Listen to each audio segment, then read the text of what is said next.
सेबी ने consultation paper जारी किया है एफएनओ से रिलेटेड। इसमें बड़े 7 बदलावों की बात कही है सेबी ने। मैं इन सारे बदलावों पर एक एक करके डिटेल में आऊंगा और इसका क्या प्रभाव पड़ेगा आप पे एज अ ट्रेडर, इसकी डिटेल में चर्चा करूंगा इस वीडियो में। आगे बढ़ने से पहले लाइक जरूर करिएगा, सब्सक्राइब करिएगा। आइए मूव करते हैं। सबसे पहला प्रस्ताव जो सेबी ने रखा है स्ट्राइक प्राइस रेशनलाइजेशन का है। इसका मतलब क्या है?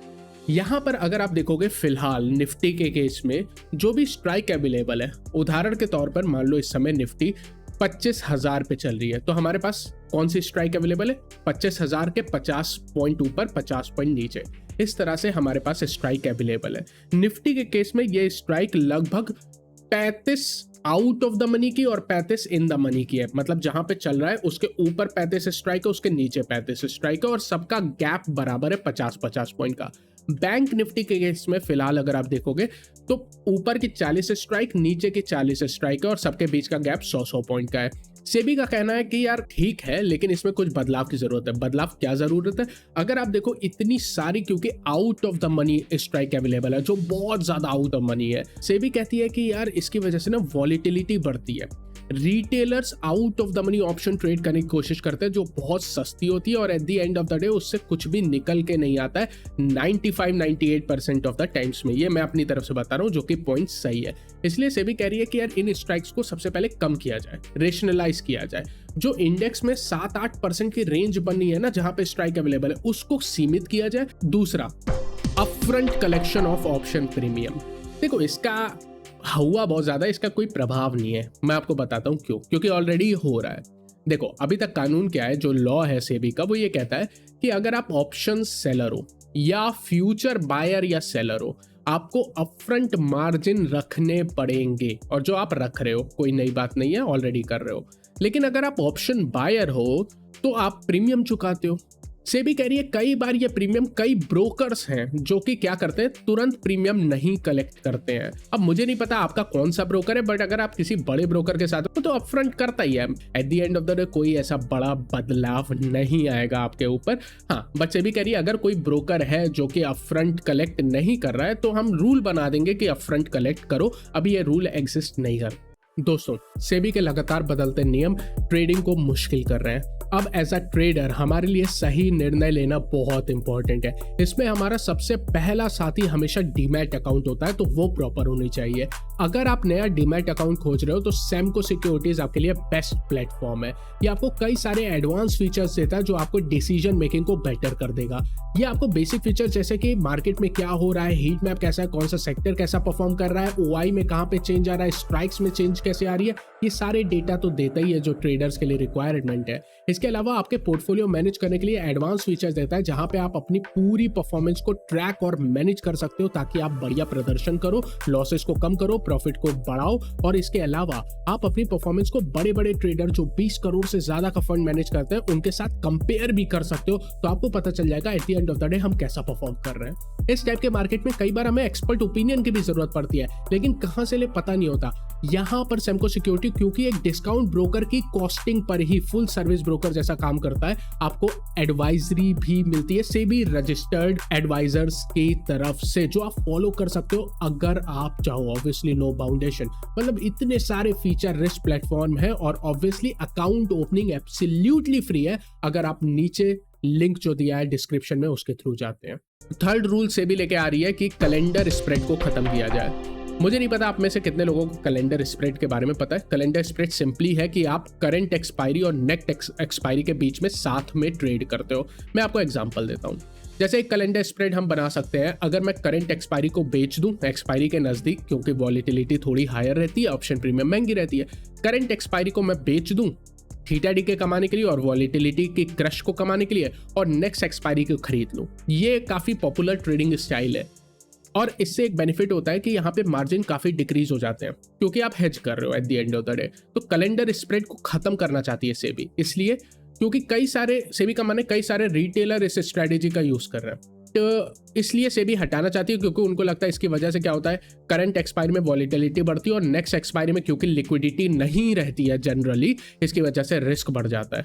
I am not pretty sure क्या मतलब हटाने से क्या बेनिफिट होगा, लिक्विडिटी बढ़ जाएगी नहीं बढ़ जाएगी, कोई इतना प्रभाव नहीं है। ठीक है, खत्म कर दें बट कोई प्रभाव नहीं है। तो अभी तक आप देखोगे कि ऐसा कोई समस्या वाली बात नहीं है, सारी चीज़ें एकदम नॉर्मल है। अगर अप्लाई भी हो जाती है तो आप पे फ़र्क नहीं पड़ेगा। अब जिसका आप पे रियली में फ़र्क पड़ेगा, और ये इंपॉर्टेंट पॉइंट है, that is minimum contract size को बढ़ाने की बात है। फिलहाल कॉन्ट्रैक्ट साइज होता क्या है, पहले ये तो समझो। कॉन्ट्रैक्ट साइज क्या होता है? देखो, अभी आप निफ्टी मान लो ट्रेड कर रहे हो, आप ऑप्शन खरीदने के लिए कितना रुपए दे रहे हो? 5,000 10,000, है ना, इतना रुपए दे रहे हो। डिपेंड करता है ऑब्वियसली स्ट्राइक और एक्सपायरी पे, एक एवरेज बात कर रहा हूँ, 5,000 10,000। लेकिन उसकी कॉन्ट्रैक्ट साइज कितनी है निफ्टी की? लगभग 6 लाख की। क्यों?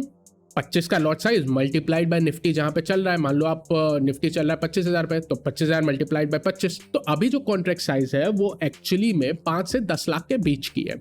सेबी कह रही है इस कॉन्ट्रैक्ट साइज को बढ़ा देंगे। कितना कर देंगे? लगभग 20 से 30 लाख कर देंगे ये कॉन्ट्रैक्ट साइज, जो कि बहुत बड़ी है। इससे इंपैक्ट क्या पड़ेगी? पहली बात है ऑप्शन सेलर, भाई इतने मार्जिन लगने वाले हैं। अगर अभी आप लाख 1.5 लाख का मार्जिन लेके ऑप्शन सेल कर रहे हो, तो उस समय आपको लगभग 4 लाख 5 लाख के ऑप्शन मार्जिन देने पड़ेगी। तो ट्रेडिंग बहुत महंगी हो जाएगी, स्पेशली ऑप्शन सेलिंग।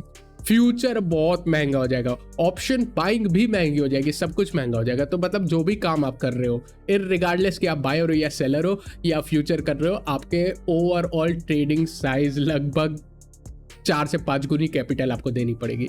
काफ़ी बढ़ जाएगा, काफ़ी एक्सपेंसिव हो जाएगी ऑप्शन बाइंग, और ये चीज़ आप पे इंपैक्ट करेगी एज अ ट्रेडर, महंगा हो जाएगा काम करना। इसके बाद सेबी कह रही है ये जो वीकली हर दिन एक्सपायरी है ना, उसको खत्म किया जाए यार। हर दिन एक्सपायरी की वजह से क्या हो रहा है, रिटेल ट्रेडर बहुत ज़्यादा आ रहा है, और उन्होंने डेटा में देखा है कि एक्सपायरी पे गेम ज़्यादा होता है। और जो बात सही है, हीरो जीरो सबसे ज़्यादा एक्सपायरी पे ही होता है, इनफैक्ट उसी के दिन होता है। तो सेबी कह रही है यार ये जो हर दिन एक्सपायरी है ना, एक दिन निफ्टी, एक दिन बैंक निफ्टी, एक दिन फिन निफ्टी, एक दिन मिड कैप निफ्टी, एक दिन सेंसेक्स बैंक एक्स, सारी एक्सपायरी है। हम इस सबको वीकली कॉन्ट्रैक्ट को बहुत कम कर देंगे, खत्म तो नहीं कर पाएंगे, कम कर देंगे। क्या करेंगे? हर एक एक्सचेंज से सिर्फ एक ही जो उनका बेंचमार्क इंडेक्स है उसकी एक्सपायरी देंगे। इसको मैं एक्सप्लेन करता हूँ, मतलब क्या है। आप एनएससी की बात करो, एनएससी के बहुत सारे इंडेक्स हैं, आपके पास निफ्टी है, बैंक निफ्टी है, फिन निफ्टी है, आपके पास मिड कैप निफ्टी है, बहुत सारे हैं, राइट। सबकी एक्सपायरी अपनी अपनी, सबके वीकली कॉन्ट्रैक्ट है। सेबी कह रही है नहीं, इन सब में से आपका बेंचमार्क इंडेक्स है निफ्टी, सिर्फ और सिर्फ निफ्टी की वीकली एक्सपायरी होगी, बाकी सबकी वीकली एक्सपायरी हट जाएगी। मतलब बैंक निफ्टी में वीकली एक्सपायरी हटा देंगे, फिर निफ्टी में हटा देंगे, मिड कैप निफ्टी में हटा देंगे, सिर्फ और सिर्फ निफ्टी की वीकली एक्सपायरी होगी। हाँ, मंथली एक्सपायरी पे कोई प्रभाव नहीं पड़ेगा, बैंक निफ्टी की मंथली एक्सपायरी अभी भी अवेलेबल रहेगी। और उसी तरह से आप सेंसेक्स की बात करो तो आप समझ सकते हो। पॉइंट ये है कि वीकली एक्सपायरी में जो मेजर इंडेक्स है ना, सिर्फ और सिर्फ उसकी वीकली एक्सपायरी रहेगी और बाकी किसी की नहीं रहेगी। और फाइनल लास्ट पॉइंट है, एक्सपायरी के नजदीक जैसे जैसे आप एक्सपायरी के पास आते हो, आपके मार्जिन्स और ज्यादा बढ़ेंगे। अब इसका प्रभाव क्या पड़ेगा? एज अ ऑप्शन बायर आप पे क्या प्रभाव पड़ेगा? कुछ भी नहीं, आप मार्जिन थोड़ी देते हो, आप तो प्रीमियम देते हो, आप पे कोई प्रभाव नहीं पड़ेगा। तो अपने को टेंशन मत लेना, अगर आप ऑप्शन बायर हो कोई इंपैक्ट नहीं है।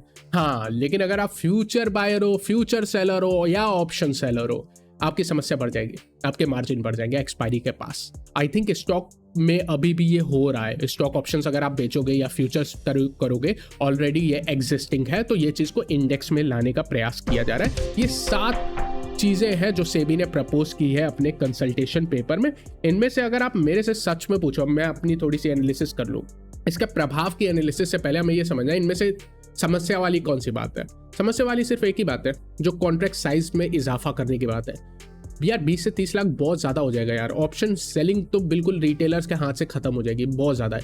इसका आपके ऊपर काफ़ी निगेटिव इम्पैक्ट पड़ेगा। अब हम बात करते हैं कि यार ये सारी चीज़ें सेबी या आप सोचो सरकार at the end of the day सरकारी है, क्यों करना चाहती है और इसका क्या इम्पैक्ट पड़ेगा। सबसे पहले आप देखो, अगर आपका कॉन्ट्रैक्ट साइज इतना ज़्यादा बढ़ जाता है और आपने ऑलरेडी एसटीटी बढ़ा के रखी है, मैंने आपको उसी दिन बजट वाले वीडियो में बोला था एसटीटी बढ़ाई गई है, कॉन्ट्रैक्ट साइज बढ़ाने का पूरा प्रयास किया जाएगा। क्यों?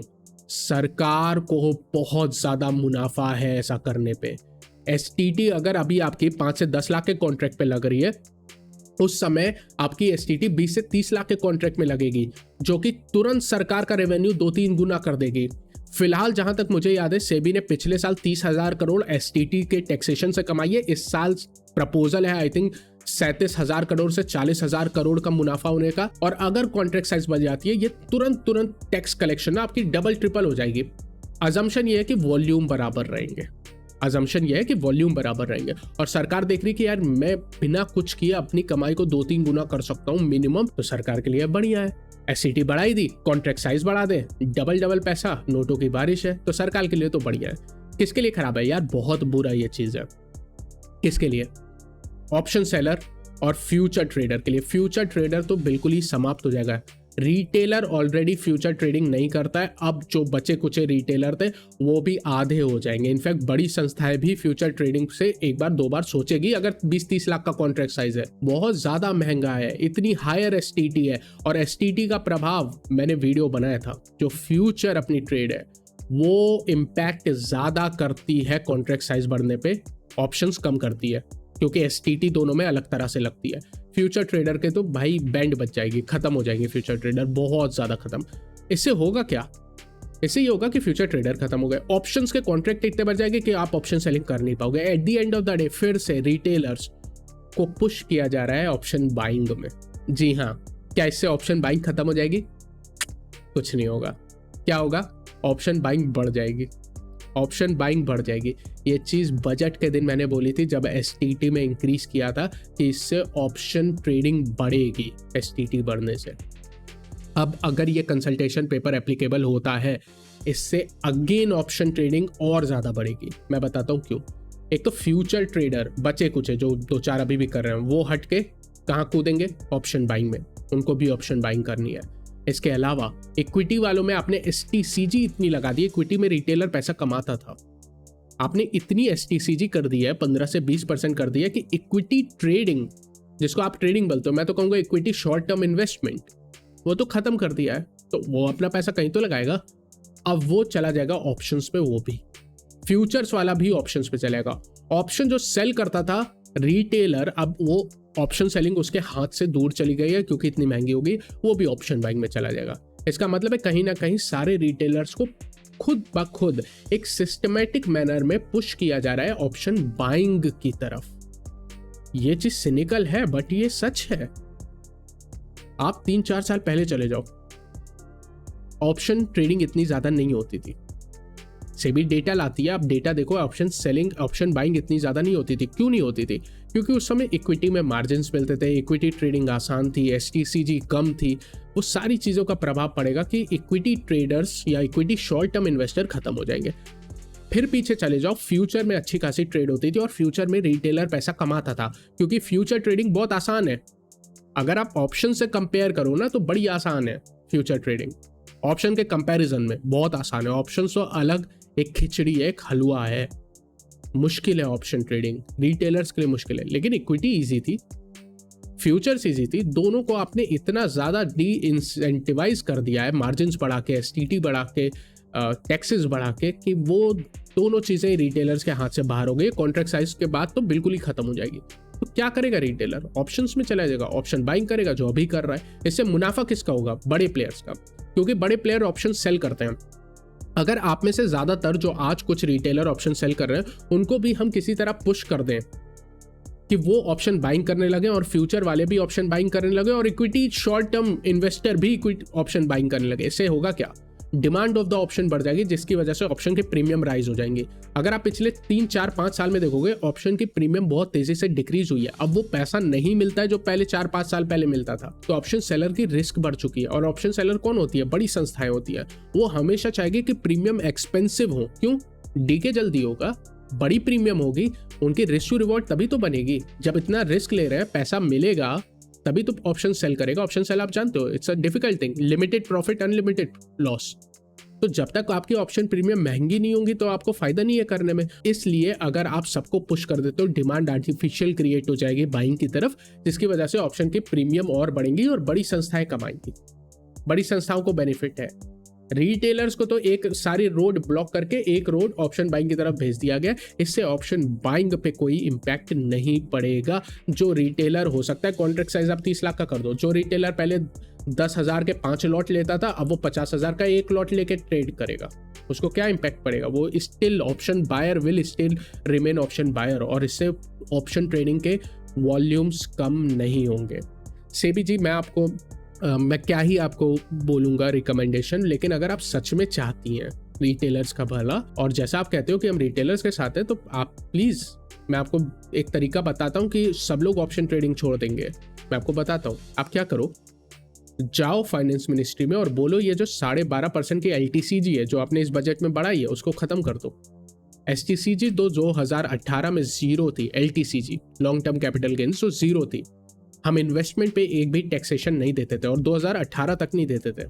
जब से ये सरकार आई है उसके पहले से जीरो LTCG लगती थी, कोई टैक्स नहीं देते थे, सिर्फ STT देते थे जो कि LTCG के हटाने के लिए ही आया था। आपने STT भी रखा और आपने LTCG भी लगा दी।